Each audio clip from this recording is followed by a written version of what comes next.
NACDL is the association of the nation's criminal defense bar.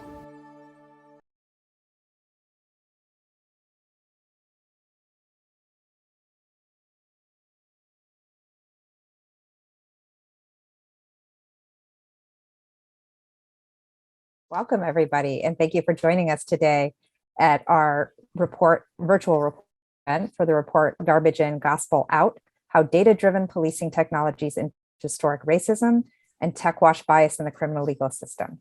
I'm Jumana Musa. I'm the director of the Fourth Amendment Center here at NACDL, and I also am a co-author of the report and staff the task force that developed the recommendations that drove this report.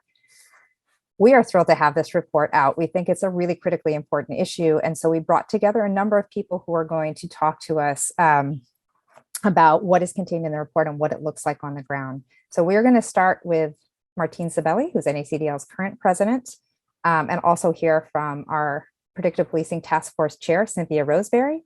And once we hear from them, I'll come back and I'm going to introduce the rest of the panel, who's going to talk to us not about the academics of all of this, because there's been many papers written, lots of sort of written materials, but from people who are actually are currently fighting or have encountered this on the ground in their practice and in their lives. So I'm going to turn it over to Martine, and then I'll be back with you after we hear from Cynthia. Good afternoon, everyone. Good morning to you West Coasters like me. It is an honor to be asked to participate in this launch.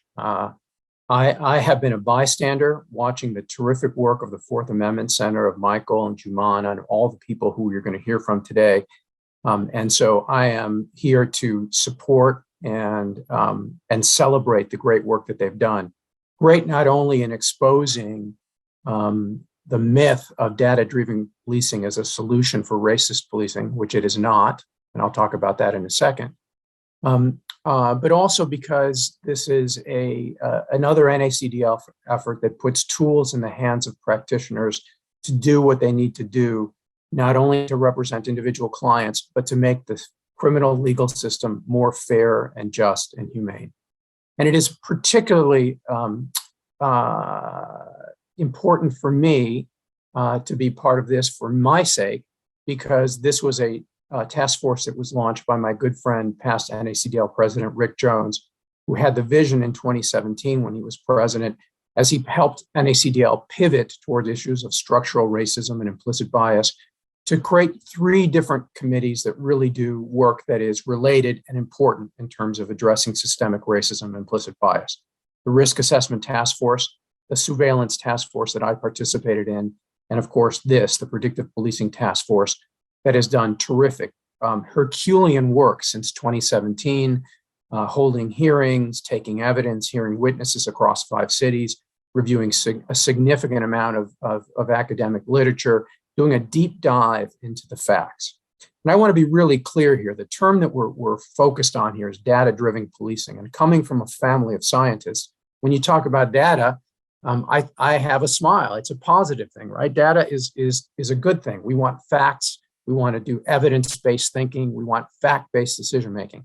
The problem is that this is a whitewash. This notion of data-driven policing is really a bunch of secret algorithms that are hidden and kept from us that operate almost as an echo chamber to perpetuate and deepen the effects of structural racism, like over-policing of Black and brown communities, mass incarceration. It's all in an echo chamber, and it bounces off the walls and gets louder and louder under this tech whitewash that it has somehow been done in some sort of scientific way.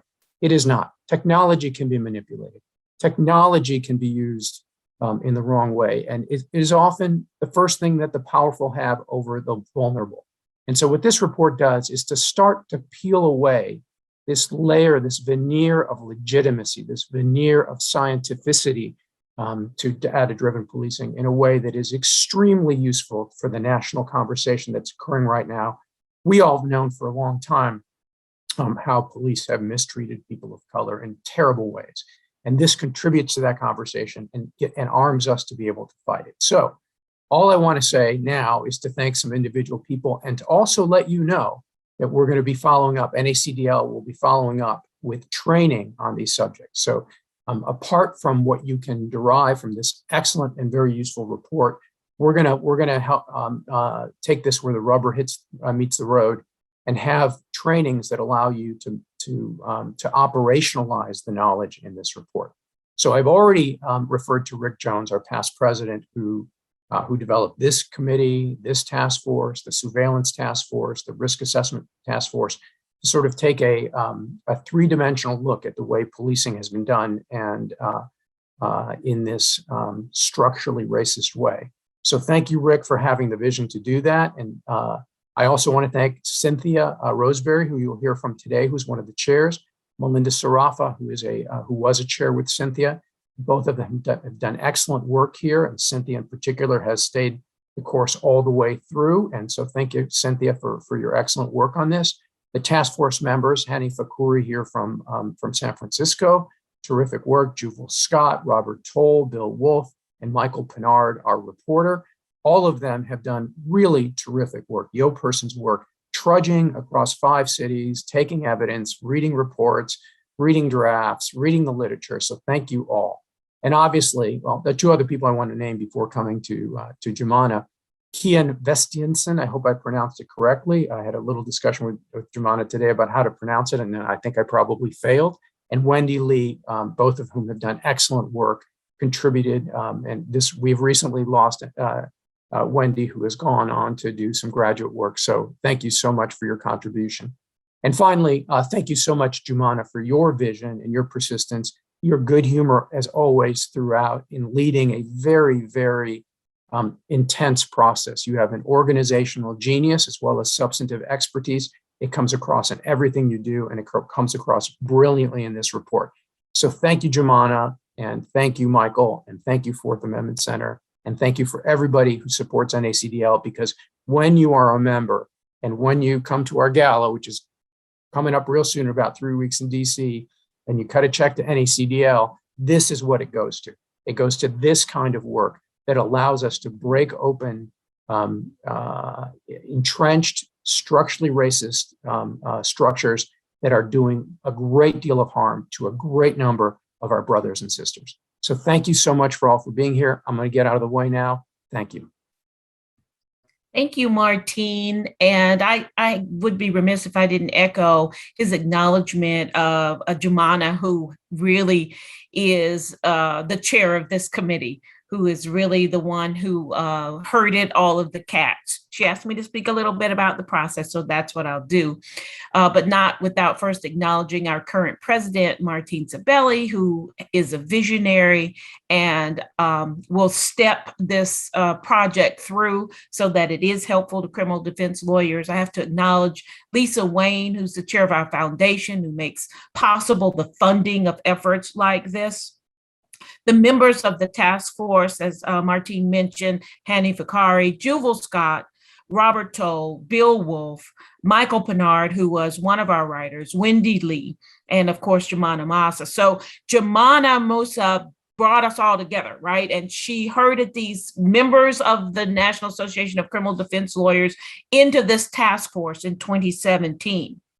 And what she herded us to do, what she led us to do, was to traverse the nation, hearing from people who are experts in the area of data collection and data use and data misuse, right? And so we looked at how data was being used, how data should be used, and most importantly, we talked to people who were impacted negatively or otherwise, frankly, not much otherwise, but impacted by the use of data in its current iteration as some sort of guise of predictive policing, because as Martine said, it is data driven and not predictive, right, in that sense, and certainly not constitutional.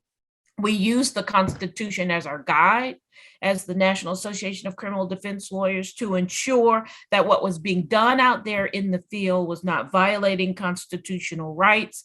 And together we came to a consensus around the recommendations. There was a lot of debate about the recommendations, and Jumana kept us on course and allowing us to have the data that we collected drive the recommendations that we made. There were some disagreements, but there were general agreements around the larger guiding principles. And that's how we got to the place where we bring to you garbage in, gospel out.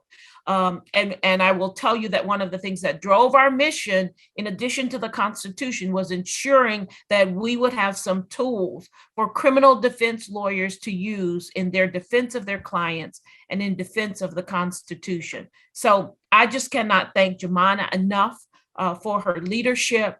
I'm very proud of what she and the other task force members have done. And I hope you will pay attention to, yes, what we've written, yes, what we've recommended, but most importantly to how this impacts the lives of our brothers and sisters, especially those who will speak to you here today, and what we can do about that to make our criminal legal system truly just.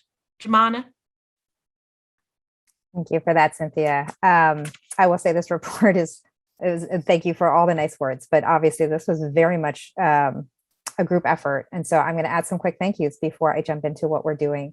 I'm not going to list all the task force members again, but to be very clear, they took a lot of time out of their jobs, their practices, their lives to travel with us, to read, to get on phone calls, to have these debates, to discuss, to ensure that we actually were able to put together a good set of recommendations and a solid report for our members and also for the community writ large, to ensure that we're addressing this issue sort of head on in an important way. And I know Martine already thanked Scott, oh my goodness, Rick Jones. Somebody's got to help me with the Zoom today. Rick Jones, who did put this task force together, but I would be remiss to not also thank Norman Reamer, who was up until July our executive director, who was very much involved in sort of pulling these particular members together for this task force, which I will say we had a great sort of both span of experience and thought that really led us to where we got to. And Kyle O'Dowd, who is our current acting executive director, and helping sort of guide the work of this task force and getting it done. And so I want to make sure those thank yous are in there. When it comes to Kian Viestenson, and you did a pretty good job, Martine. He was the first associate who worked with me on this task force and was very, I can't say how good he was at researching, finding contacts at companies, helping set up meetings in cities, getting us literature, breaking down the literature for us. So he was sort of responsible for the first leg of meetings and research that we did. And when he moved on to another job, Wendy Lee came in, she took over that work and is obviously also a co-author on this report, has put blood, sweat, and tears into this report. And so this would not be happening without the two of them. And so I want to make sure that they get some shout outs as well. But when it comes to the report, what we really wanted to do with this report was to not just talk about a police technology or police use of technology, but to make sure that it is not somehow, that conversation is not divorced from the history of policing, and in particular, in this case, the history of the use of data in policing, which has always tended to criminalize, over police, and over incarcerate Black and brown people in the US. And so the report is kind of long, and we are aware, but we thought it was very important that those two things don't get talked about separately, because we find that oftentimes when they talk about technology, they talk about it sort of, if anyone ever watched The Bionic Man, right, it's better, stronger, faster. It's this very cool sort of shiny toy that's going to just somehow magically make things better. And anybody who's ever worked to reform the criminal legal system or in any kind of movement building on the ground knows that there is no magic pill. There is no magic tool, that unless you actually dismantle the systems themselves, you're just going to have new iterations of the same problem. The other thing we wanted to come across very clearly is we are at a moment in time where the sheer scale and scope of data that's being collected about people is so massive, and the ability of these tools to secretly analyze, and we say secretly because nobody really shares what the algorithm is doing, what it's considering, what it's weighing, right? So secretly analyze and then spit out some answers that say, these people look like trouble. These neighborhoods look troublesome. This is where you should focus your efforts. And what does that mean for a police officer who's told that maybe this person is trouble when they show up on the scene? Does that make them a little bit more likely to pull out a gun? Does it make them more likely to make an arrest because they see someone standing there? There's all these questions we were trying to confront. So that's what we were trying to do with this report. The other thing I will say is for this particular event, we really wanted to contextualize this not in academia, not in studies, but in the practical realities of how it is played out in lives and communities. And so the speakers we've gathered with you for you today have experienced this firsthand in one way or another. So by way of quick introduction, we will first be hearing from Brittany Powell, who is an educator and a member of People Against the Surveillance of Children and Over-Policing, as well as Sheena Lofton-Huggins, who is the executive director of Pasco County Agents for Change, and also part of that same coalition. They are confronting a sheriff who, and I will let them tell you about it, but a sheriff who has really gone above and beyond in the use of these tools and targeting children and criminalizing community members.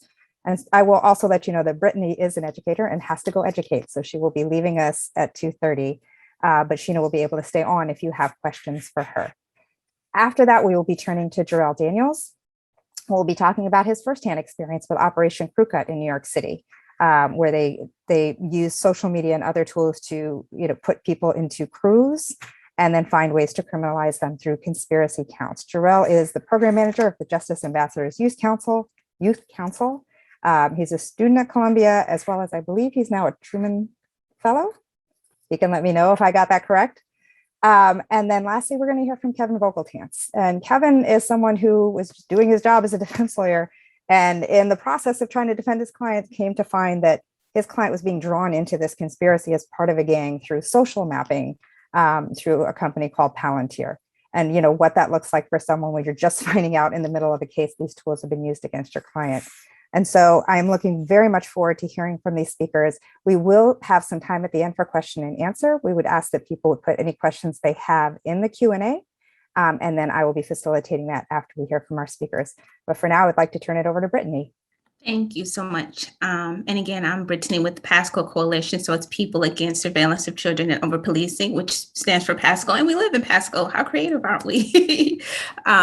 But just to give you a heads up of what's been going on in Pasco County. So our Sheriff's Department teamed up with our school board, and the school board has been sharing student data with the police department so they can more effectively use data.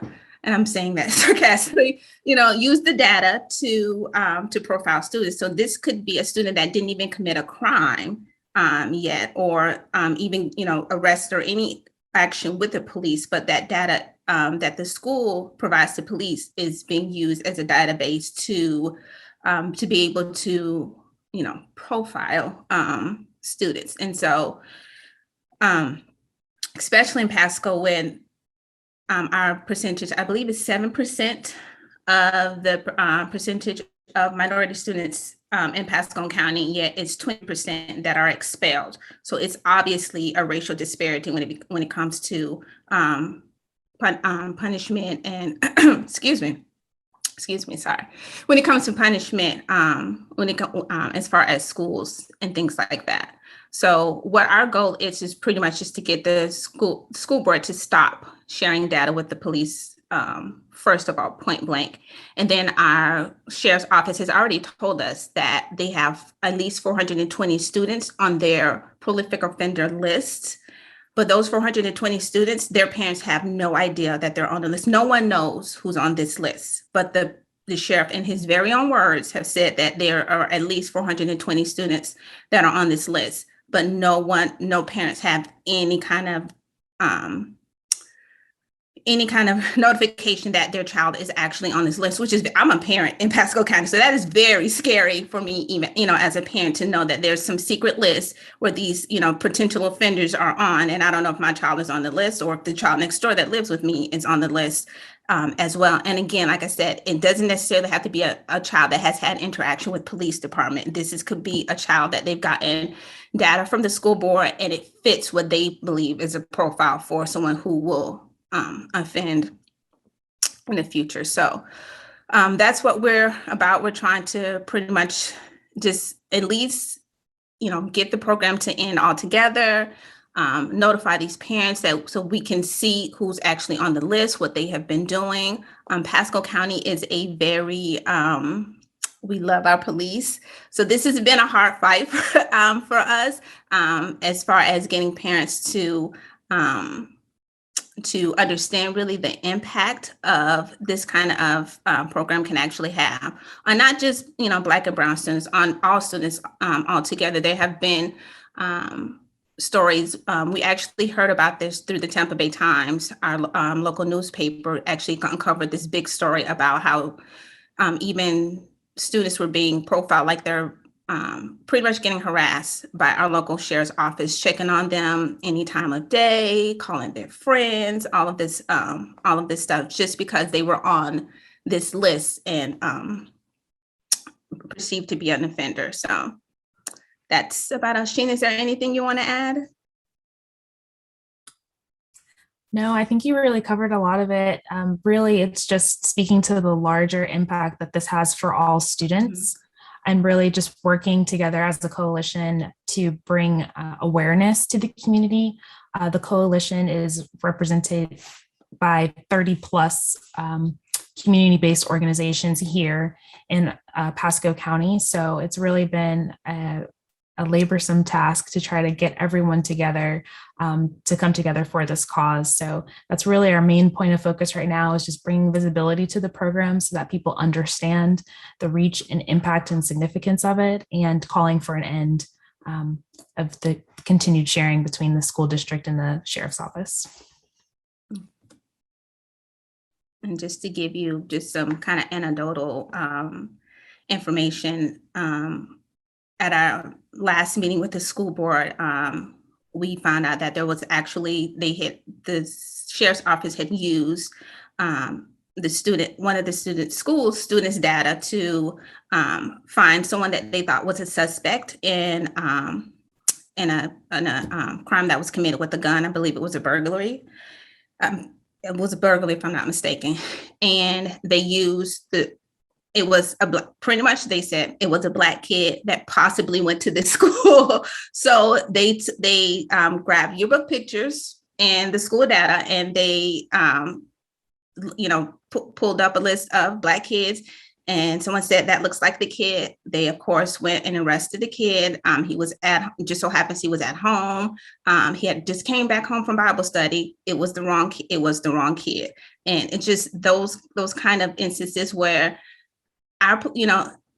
it presents to our community that, hey, we use this data to help, to keep your children safe. There was another instance where there was a kid that ran away, and they used school data to be able to find her, track her location, that kind of stuff. It's like, see, we use, this is how we use school data to protect your children. On the other hand, they do things like this.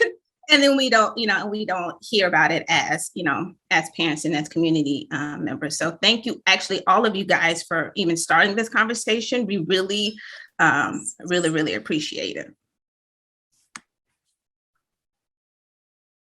All right, thanks to you both. I think, and I'm hoping you all are as horrified as I am that you now have school boards sharing information directly with these kind of policing technology programs that are often used to, and you'll see in the report, we talked about one kind of iteration of this, which was the strategic suspect list in Chicago, where the idea was they could target people who would be either the perpetrators or victims of gun violence, and then offer them services. And what we found happened there, and what I suspect is happening in Pasco, is that offering of services really ended up being arresting people.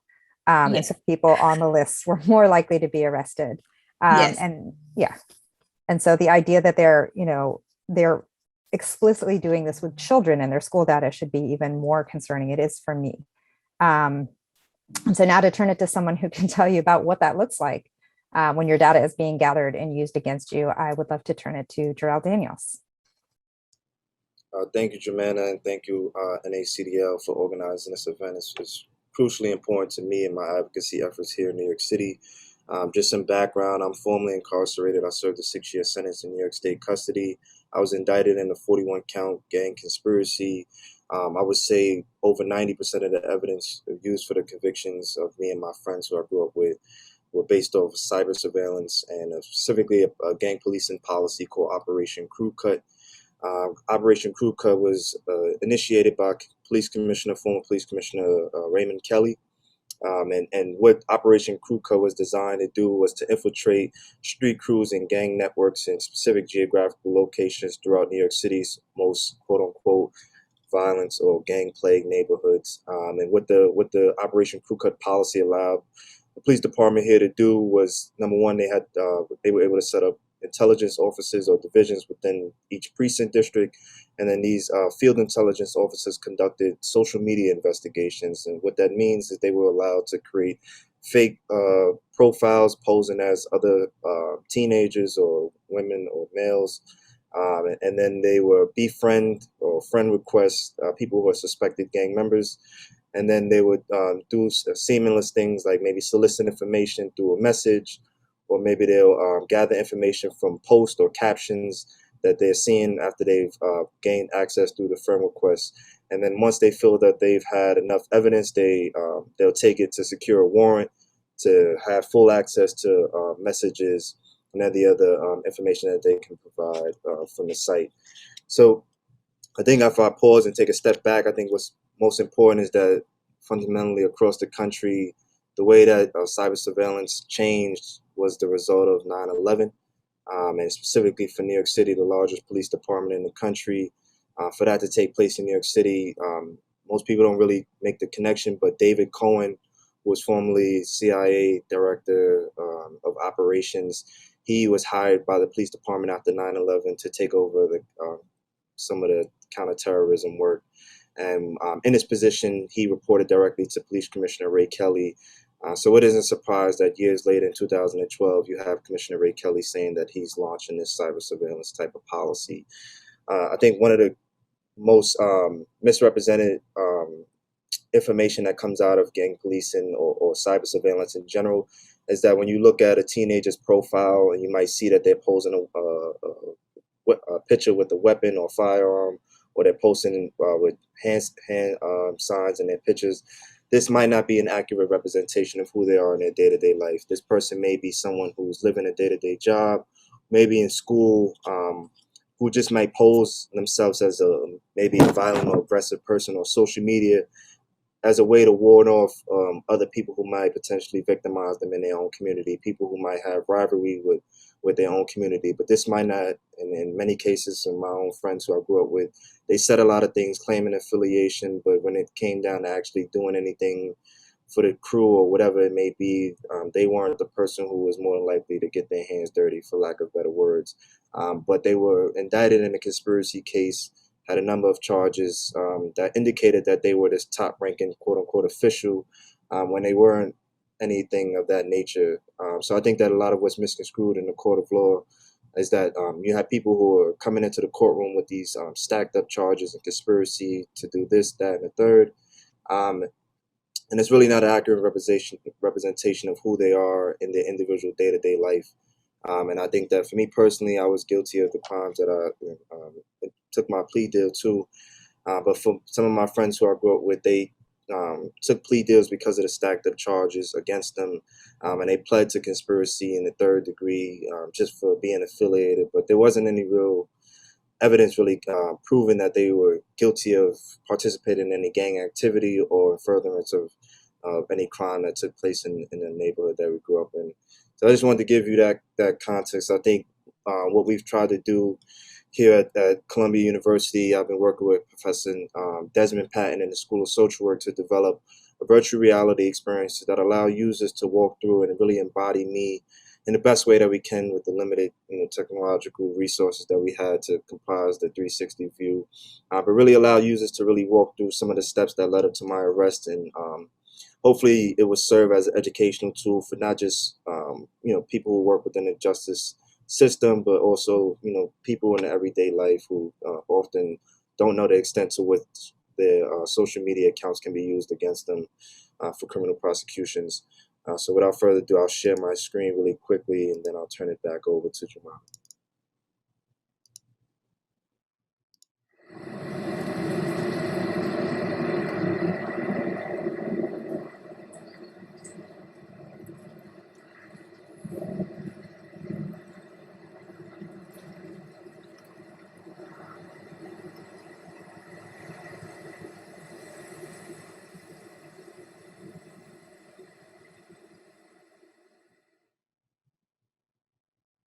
When I look in the mirror today, I see a justice and education scholar at Columbia University, a youth mentor, an activist, and a future New York State Senator. I see all of that in a man who spent a quarter of his life in state prison. 6 years to be exact.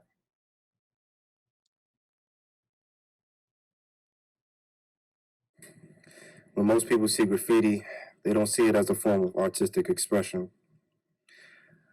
I've dedicated this wall in my room for all of my friends who come over, for them to leave their mark in history. For me, I thought that I would grow up and spend the rest of my life living in an impoverished community. Let me go see what's on TV.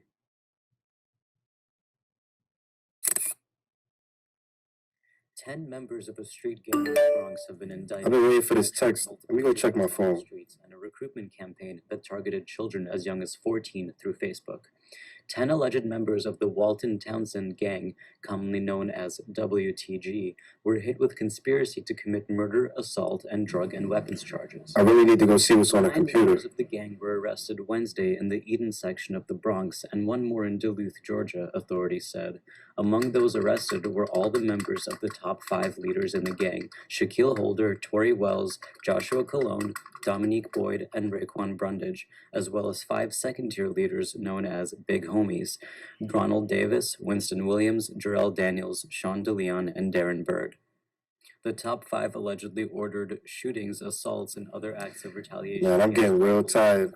Let me go set my alarm on my phone and get ready for bed. The gang made money selling guns and drugs, including cocaine, PCP, and marijuana, and by collecting cash payments from new recruits.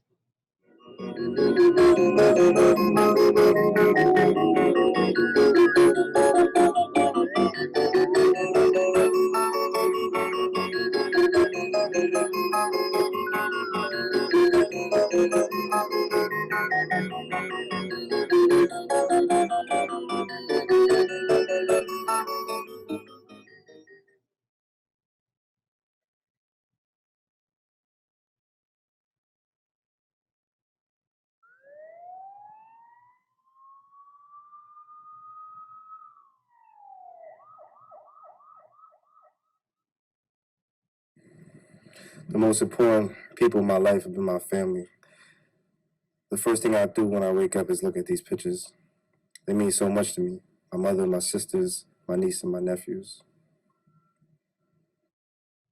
Let me go check my phone again.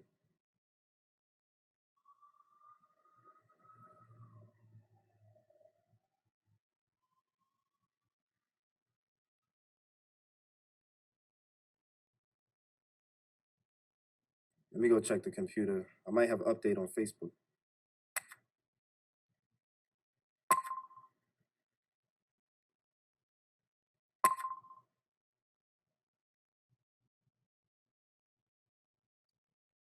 It's time for work.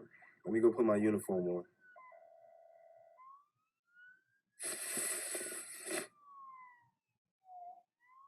Please, Who the hell's at the door? please. Turn to the right. Turn to the left.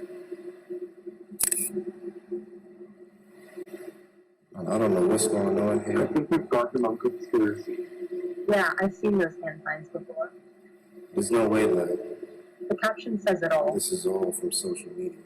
Look, I don't even know how I got here.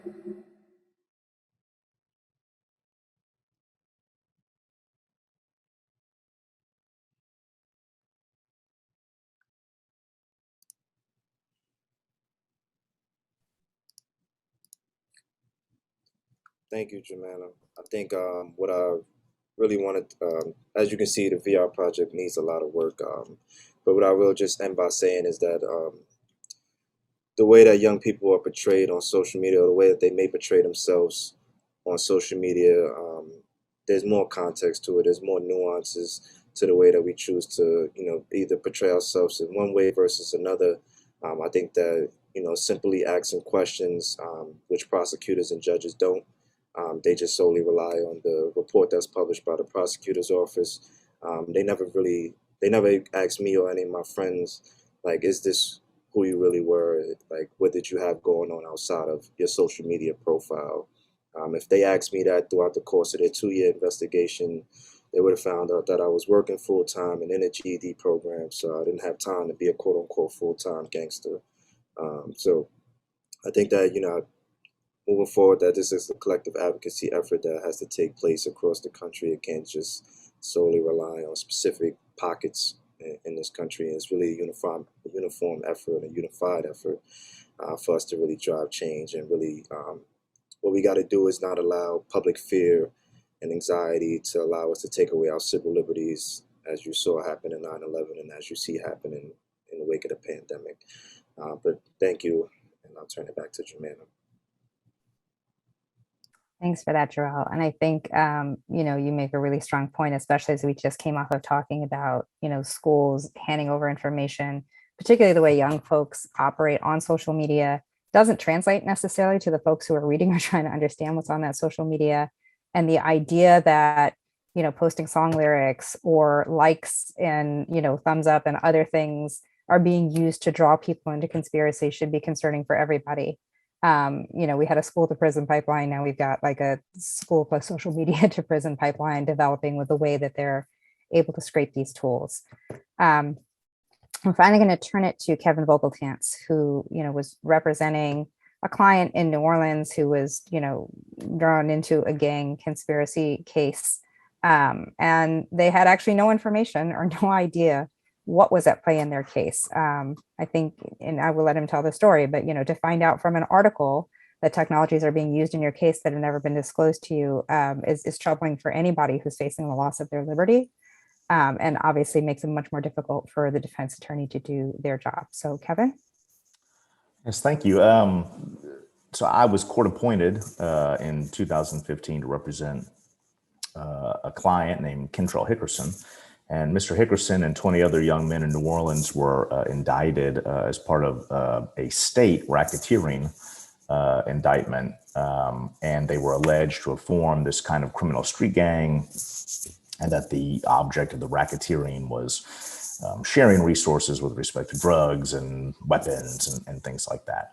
Mr. Hickerson was the only one out of 20 that insisted that he was innocent and he was not part of a gang, and that he had done nothing wrong. His co-defendants all took plea deals.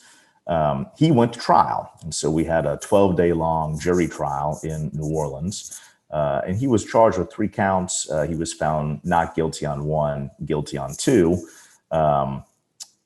And after that, we filed some post-conviction motions with respect to some newly discovered Brady and non-Brady evidence that we thought that kind of impeached the material witnesses against him in the case.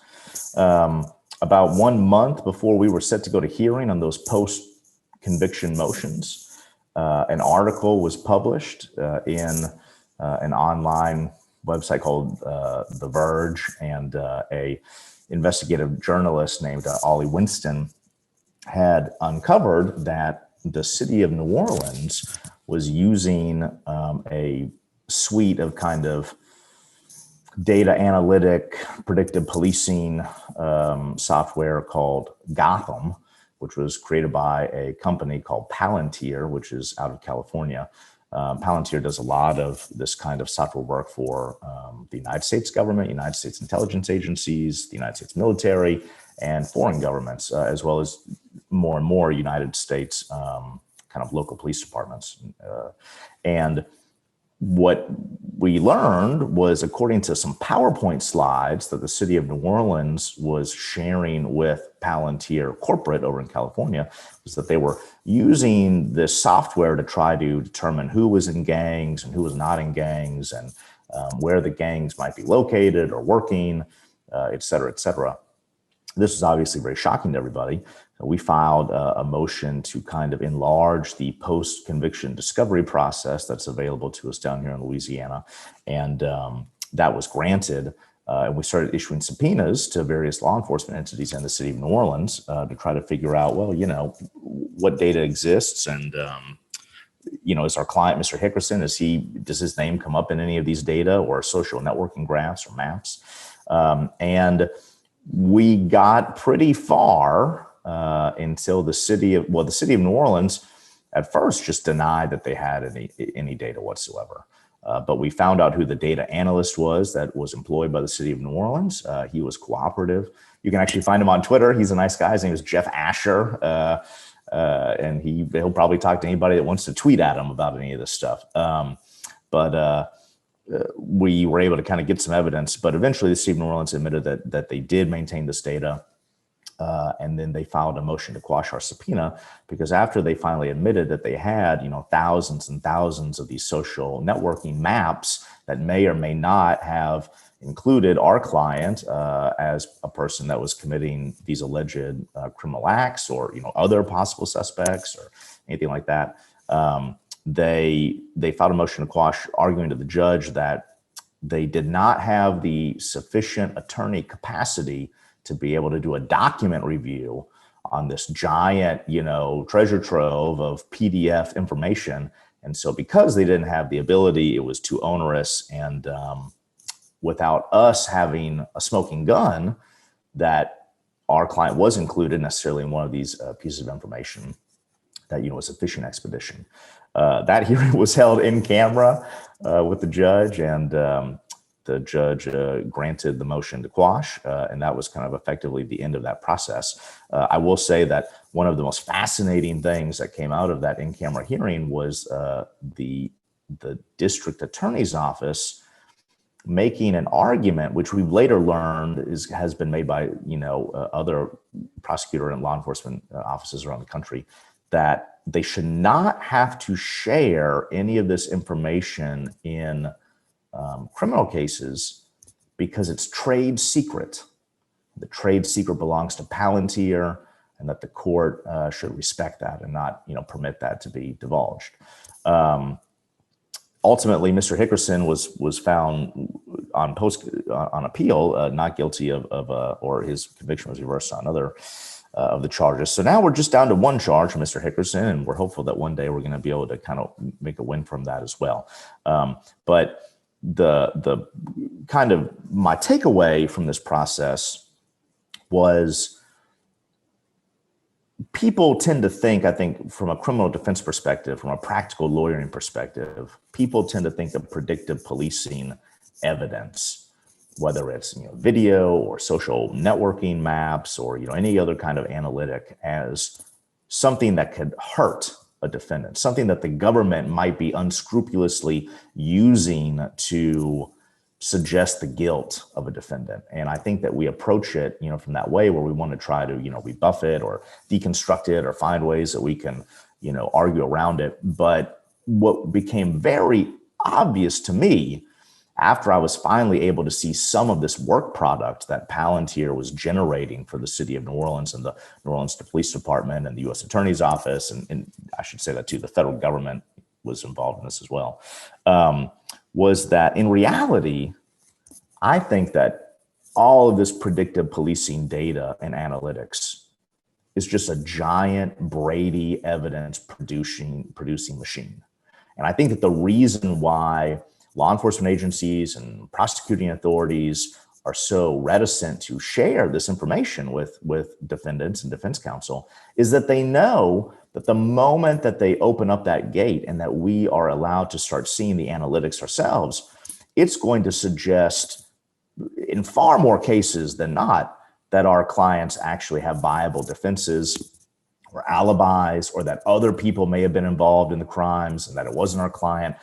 Because what we found is that, for instance, in a social networking map, let's say that you kind of center your query on a shooting victim, and based on kind of information that the government already has, they can begin to map out these social networking connections that emanate and grow out of that shooting victim. Well, let's say that your defense client is maybe 4 orders away from the shooting victim, but there's 4 people in a much closer orbit of that shooting victim.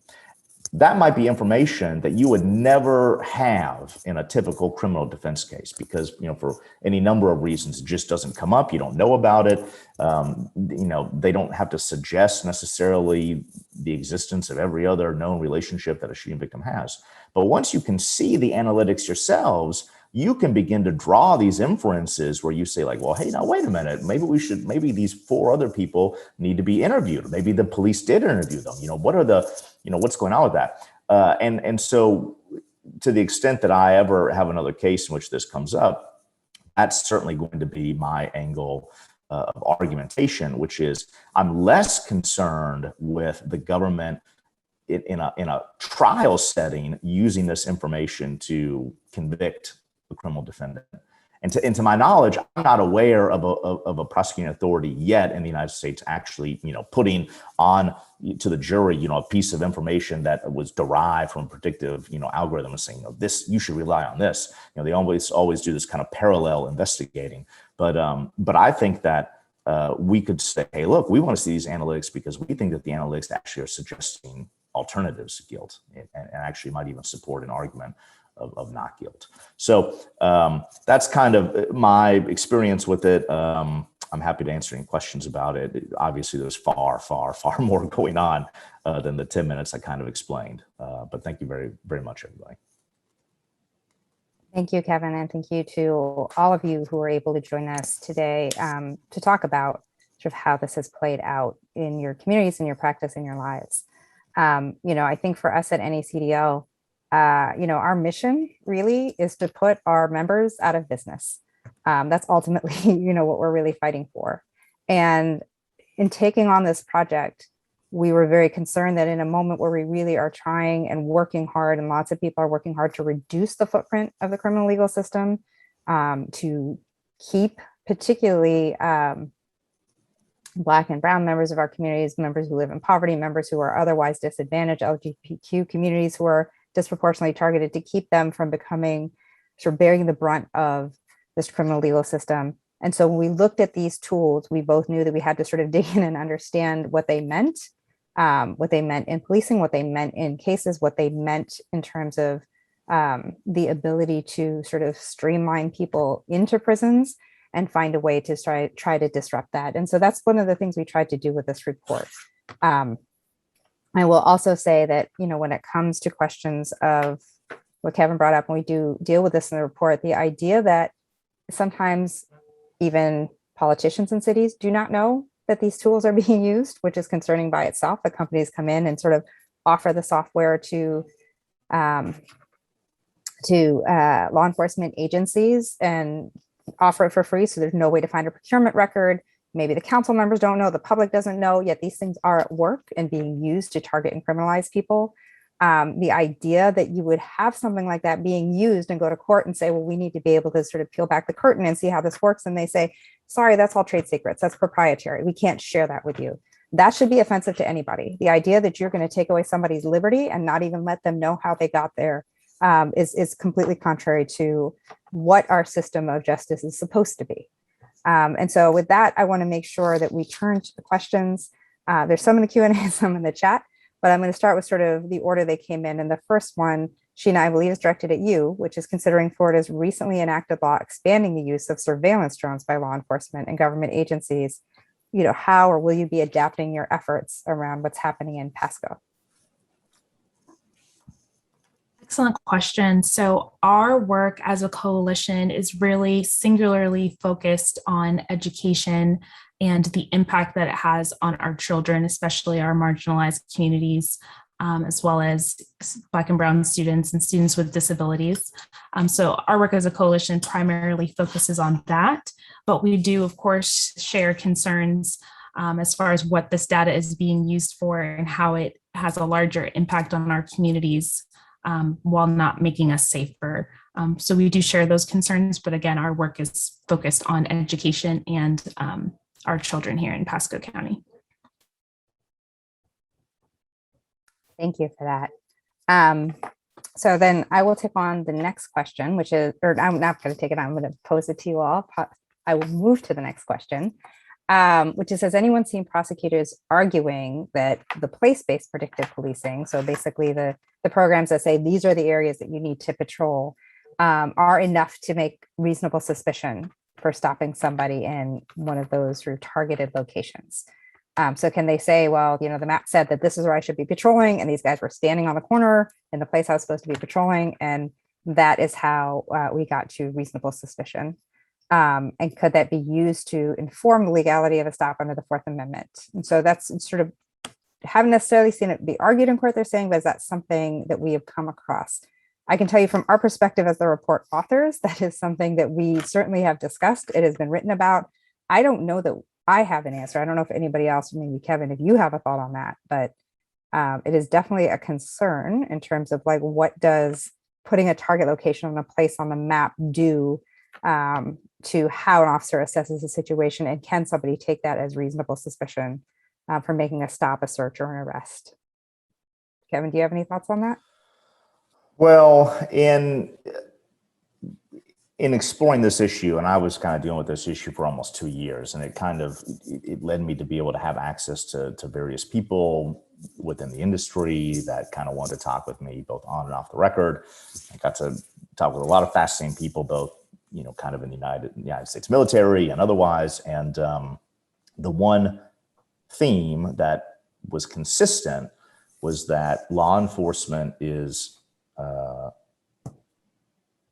they're very careful about not relying on any of these analytics, necessarily to make kind of that final, arrest decision.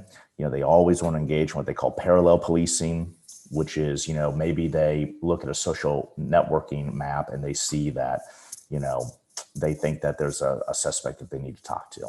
Well, they'll go talk to that suspect, and they'll generate, a report based on what the suspect may or may not have said to them. But in the prosecution, they will not really reveal why they thought to talk to that suspect. And they are not necessarily arresting or indicting a defendant based on, the idea that might be a person of interest to talk to. They arrest or charge the defendant based on, kind of what that person of interest has to say. And so I have not, this is not to say it's not happening, but just at least in the city of New Orleans, the way that the city was using the software suite for the several years that it was, and doing it secretly, by the way, they would not ever admit that they were actually indicting people or even labeling them as members of criminal street gangs based solely on this information, that they were, parallel investigating it and using kind of more legitimate methods to make their case, so to speak. But I think that if a police officer were to admit, hey, look, I actually went and I picked up this person based on what the algorithm told me, I think that what that would immediately do is that would make the entire system and the algorithm subject to criminal disclosure statutes, Brady statutes. I think you'd have a war of experts.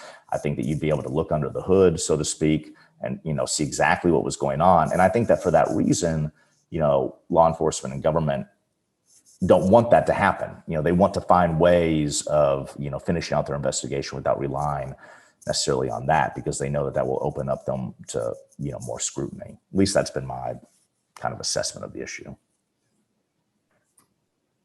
Thanks, Kevin. And I think, we've seen that in other contexts, right? Like when police were using cell site simulators, they all had to sign non-disclosure agreements where they said very clearly that whatever this helps you find, you cannot disclose this technology. You got to find some other way back to the evidence you already found and then present that in court, and thereby sort of burying or hiding how you got there in the first place, which again goes back to the question of, somebody's ability to be able to actually confront the evidence against them, right? And the process, and make sure that law enforcement and prosecutors are held accountable to the process and to their to constitutional protections that are due the accused. I want to go to the next question, which is, and anyone is free to take this one, why don't they use predictive analytics to weed out the bad apples from the police force? I'll answer that one very quickly, just because my normal job now is being an employment lawyer. I switched for various reasons. I'm a full-time federal employment discrimination lawyer. That's probably because of the union. They have strong unions, and the union would not ever permit that to happen. There's no union for the, the criminal defense bar. So we're kind of stuck out here, but that's really the reason why. Yeah, I think, so I've heard that in more than one way in terms of the question, why don't they use these analytics? But the truth of the matter is that yes, there's unions, but they also, unlike the sort of evidence they're cobbling together to try and draw some people into conspiracies, when it comes to sort of job performance and job data, it's a pretty comprehensive set that the police have because it's their data that they collected. And so, could it be more useful in a situation like that? That is something that people have debated. But if you followed any of the sort of police reform debates at the national level, you'll see how difficult it is to get agreement on even, much sort of smaller measures than that. And the police unions are a formidable force in all of that. So this next question, I apologize to you all. I'm not sure why that Zoom has decided that everybody who posts a comment or a question is Koichi, who is actually, helping us run our webinar. But there was a question that came in for Kevin. I know you sort of answered it, but I'm going to read it and allow you to answer it sort of on the recording so everybody can see it. The question is that you were seeking information that your client was included in these maps.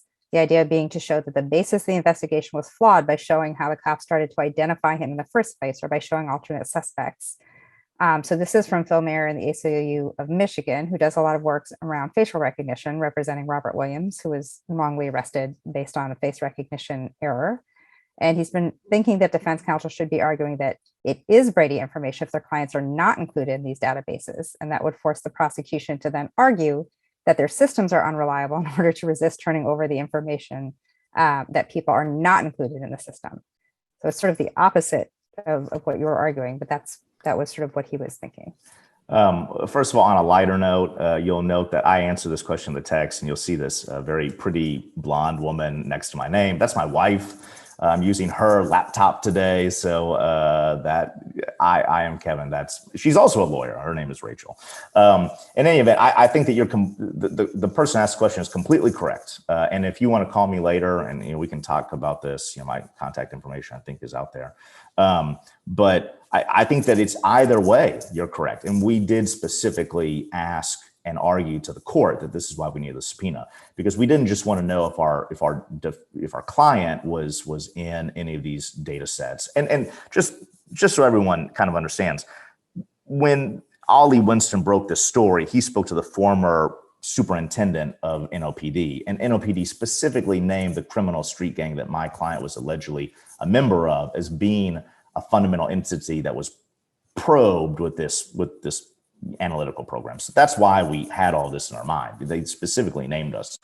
But we said exactly that. My client was accused of shooting 2 different individuals, and we wanted to know if the victims were ever included in any of these data sets. And that's actually how NOPD was really using them. They were trying to generate persons of interest based on who was shot. So we want to know if these 2 victims had any data sets created for them, because that's exactly what we wanted to argue. We wanted to argue that if our client was nowhere in this social networking map of this individual, that in and of itself was kind of impeachment or Brady evidence that the jury needed to know about. And again, the city of New Orleans, rebuffed and said that, well, we don't want to tell you if the victims are included or your client is included. And just with but I think you're absolutely right in that thing. I do want to say this for anybody that's interested, and I'll be quiet. The city of New Orleans, I do not believe, has deleted this information. I think that they are smart enough that they know that they should not delete this information now that it's kind of out in the public, and yet it has remained private. If there are any lawyers out there that want to reach out to the city of New Orleans or the Orleans Parish Public Defender's Office or the Indigent Defender Group, the Access to Justice people for the federal indigent defender people, someone needs to file a lawsuit to disgorge this data set. Because if you had a shooting defendant who was accused of a shooting crime anywhere over like a 5-year period of the last several years, it is extraordinarily likely that their victim is going to be somewhere in this data set that has never been released. And there are mountains of likely Brady evidence. And I have tried to get some people interested in this, and no one has ever been interested in this. I'm not sure why. But if anybody is interested that is hearing this right now, feel free to call me or email me later and we can talk about it. All right, thank you, Kevin. And unless I'm mistaken, we've come to the end of our questions. I want to thank everybody for joining us. I hope this report is useful to you in your work. I'm going to quickly put my email in the chat, so you're welcome to follow up with any questions. But just to close out, I mean, I think, and then I will turn it to Martine if he has any sort of last words, or to Cynthia that they want to share. You know, we live right now in a country that has absolutely no consumer protection laws when it comes to your data. So it's very much the Wild West out there in terms of what they can collect, how much they can collect, you know, even information that police in theory should not be able to collect without a warrant. They can buy from third-party brokers who are doing massive data collection, scraping the internet, pulling things from everywhere. And so in that context, these tools are especially dangerous because you don't have protections at any stage in the process. And so we are very much committed to both helping train lawyers to try and uncover these and confront them in their cases, but also to wind this practice back altogether. Because there are times when technology means progress, but there's also times when technology can actually, you know, keep you more firmly in the past and in what is very much a broken system. So Cynthia, Martine, do you have anything you'd like to add? I was going to yield to our esteemed president to make the last remarks. Just thank everyone again for joining us here. I hope you will consume the report and use it for the good to help others. And just one more time, thank you, Jumana.